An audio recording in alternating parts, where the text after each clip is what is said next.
Something you need to be very careful of during this Christmas shopping season is when the car parks are very busy, because you might just end up with a fine for not parking. So welcome back, I'm the Black Belt Barrister helping you to understand law. So today I'm telling you about something which is actually quite alarming. Someone has been fined or given a parking charge notice for not parking, because they spent 13 minutes driving around the car park trying to find a space, because the car park was so full because it was a busy time of year and they simply couldn't park. So in fact, they went off somewhere else and parked somewhere else, only to get home a few days later to find a fine dropped through the door because they'd spent so long in the car park looking for a space.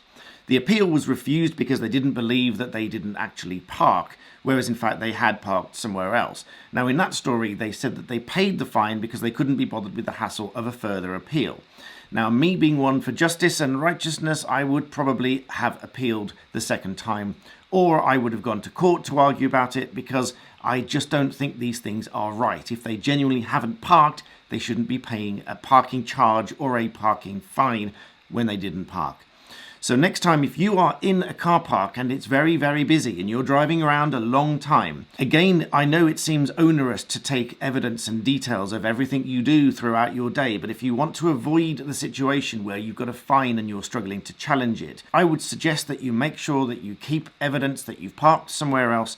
So if you do get a parking charge or a parking fine dropped through the post, then you can show that in fact you parked somewhere else because you couldn't find a space and you just left the car park without parking. So if you know someone that's going shopping anytime soon over the Christmas period when the car parks are going to be full and it's going to be difficult to find a space, be careful of this and share this video with them to make them aware that this might happen. And as always, thanks for watching.